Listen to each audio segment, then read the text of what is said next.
She can't see. Aye. I didn't do that.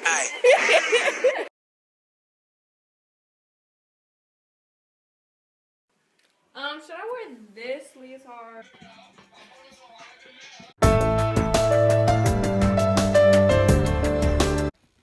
Help! Help! Why did this happen to me?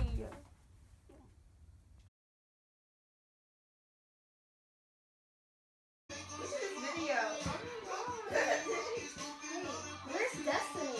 I don't know. Where's Destiny? Oh, she in the bathroom. She'll be back.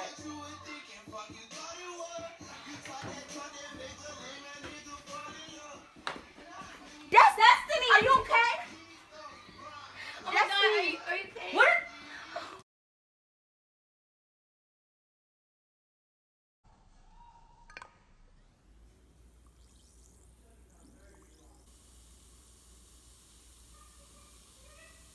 You was on Twitter.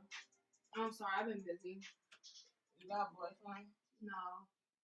Oh, true. That's what up. So, like, yeah, what's up with it?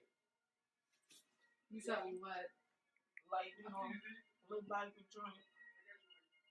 Okay, sure. Alright, back. I'll be back.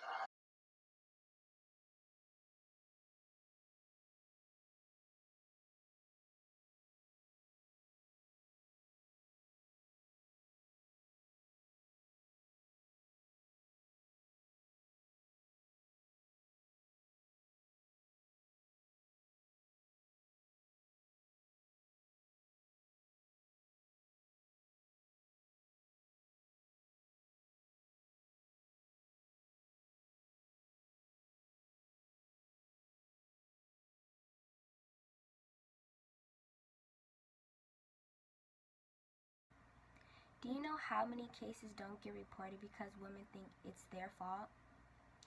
83% failed to report and 29% failed to tell friends and family about it because they felt embarrassed or ashamed.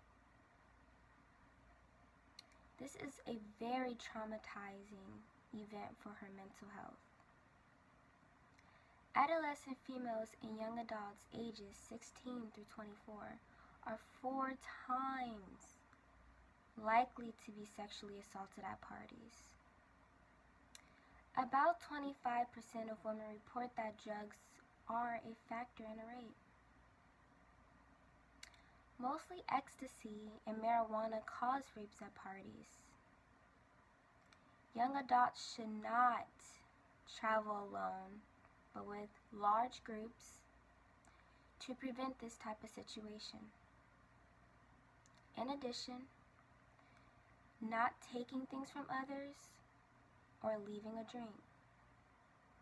Females should be firm with the word no. Women should speak up and bring awareness because, if not, we allow men to think it's okay. Because of that, some people don't rape for sexual pleasure, but for power and taking control. During the video, it portrays the day of an average female before her life is changed forever. Rape is a serious and traumatic event that shouldn't be taken lightly. Before going out or while out, make sure you aren't alone or visually vulnerable. Men and women can be rape victims. So we need to bring awareness and security to those people, to let people know that they aren't the only ones, and that they can share their experience. Let's bring awareness to rape victims before they can no longer feel safe in their own neighborhood.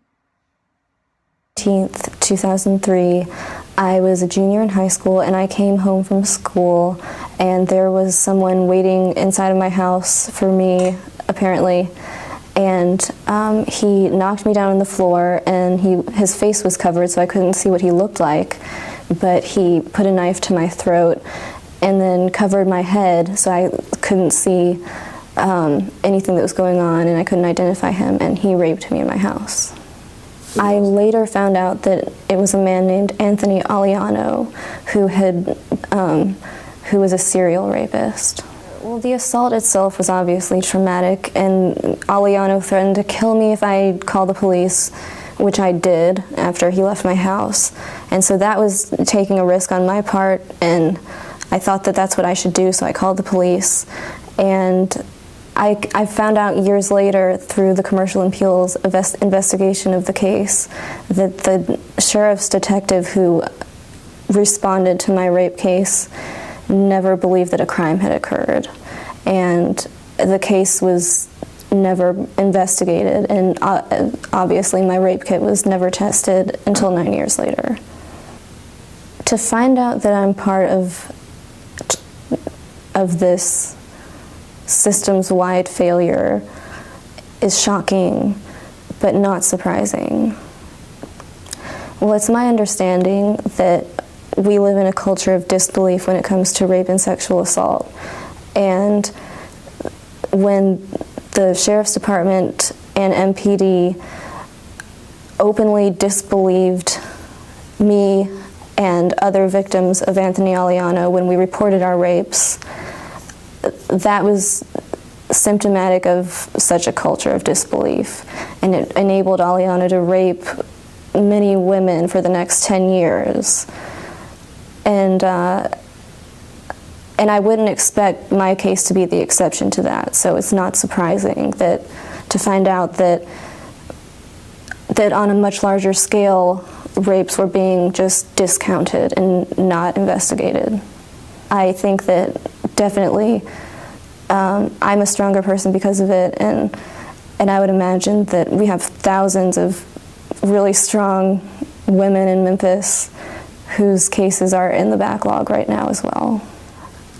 Well, first of all, that when we talk about rape kits, we are talking about a woman or a man who took the step to report that crime to law enforcement, and then who made the second decision to undergo a forensic examination in the hopes that it would help law enforcement catch their assailant.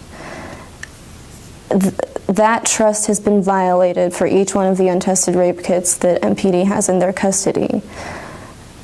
So we should stop talking. Mayor Wharton said that we should stop talking about these things as rape kits because they represent people, and I totally agree. Testing the rape kits doesn't mean that it's over.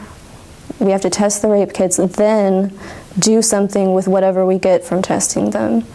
And that's going to involve a lot of care because we have to re-engage people, real people, who are feeling that law enforcement has failed them. And that's, that's something to take seriously.